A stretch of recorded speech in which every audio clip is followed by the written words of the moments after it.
Good Erev Shabbos, Parshas Vayeschanan, and Shabbos Nacahmu.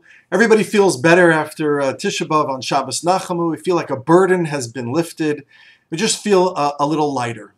Moshe Rabbeinu, in this parsha, pleased to Hashem to enter the land of Israel. And it's a perfect complement to Tisha B'Av, because Tisha B'Av is the day that we were exiled from the land some 2 millennia ago.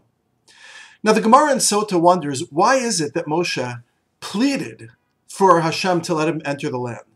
Was it the legendary produce that Moshe was after? Indeed, the Meraglim brought back these huge clusters of grapes. And the Gemara says, no, it wasn't the produce, it wasn't the restaurants, it wasn't the excellent shawarma, but his passion for the mitzvahs particular to the land of Eretz, to the land of Israel, and that's what moved Moshe to plead his case. He wanted to participate in the mitzvahs of Eretz Yisrael. For example, the mitzvah of Shemitah, which in Eretz Yisrael today, on this very day, right now, people are managing and encountering. I had the great opportunity to be in Eretz Yisrael just a few short weeks ago in fulfilling the mitzvah of eating fruit which has Kedushas Shavias. That is an extraordinary, the holiness of Shemitah.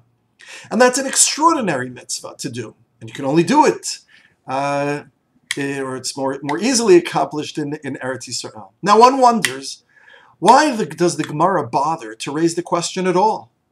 I mean, you have to ask why Moshe wanted to go into Eretz Yisrael? Of course he wanted to go into Eretz Yisrael. He had been on this path, on this journey for many, many decades. Why wouldn't Moshe want to fulfill the mitzvah, at the very least, of Yishuv Eretz Yisrael, to dwell in the land of Israel? The Chemdas Yisrael, cited by Rabbi David Silverberg, suggests that since Moshe was a Levi, the Leviim had no designated portion in the land of Israel. And therefore, he argues, they were excluded from the mitzvah to dwell in the land. If they don't have a nachla, if they don't have a chelik, if they don't have a section of the which is associated with their particular shevet, then they do not have a mitzvah of Yishuv Eretz Yisrael. Yes, there are towns and cities in the land of Israel that the Leviim are designated to live in. They don't own it. It's not theirs. And therefore, if they don't have a portion in the land of Israel, as it were, then they do not have a mitzvah of Yishuv, of settling the land of Israel. And therefore, the Gemara wonders, what was Moshe's motivation to so passionately plea to go into the land of Israel? However, by valiantly trying to gain entry, Moshe Rabbeinu, says the Chemdas Yisrael, was in fact demonstrating a great love for the mitzvahs of Eretz Yisrael, not to realize his decades-long dream and journey of entering the land, not even to fulfill the mitzvah of Yishuv Eretz Yisrael, of settling the land, but simply because of his great love of the mitzvahs of Eretz Yisrael.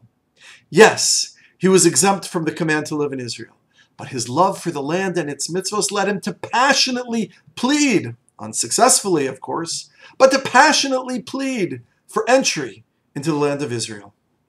Now, in a week when we just marked our expulsion from Eretz Yisrael, Tisha B'Av, we should recommit ourselves and acquire, if we don't have it yet, a consciousness and awareness of the blessing that HaKadosh Baruch Hu has given us in Medinat Yisrael Bizmanenu, the state of Israel in our time, where we have the opportunities to fulfill the mitzvahs of Eretz Yisrael, in Eretz Yisrael, to live in Israel a full and vibrant and joyous Jewish life, and thus do all in our power to appreciate that blessing, take advantage of its spiritual resources, and do whatever we must to bring the Geula Shlema, the complete and full redemption, to its full and final flowering.